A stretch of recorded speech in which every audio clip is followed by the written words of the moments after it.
días, seguidores, buenas noches. Pues aquí andamos.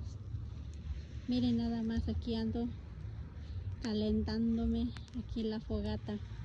Chiquilín hizo una fogata acá afuera y pues aquí estamos, mi gente bonita. Y pues miren, no, ando aquí creciendo también unos camotitos aquí. Y ahí está, son 3 camotes nomás que puse a cocer. Pues así es, mi gente bonita.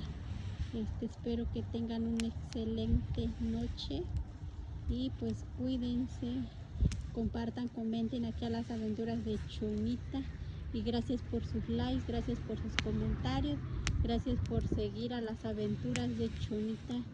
Y pues aquí estamos haciéndoles otro nuevo videito, ¿verdad? Y espero que les guste. Y pues así es, mi gente bonita, y nos vemos en el siguiente video.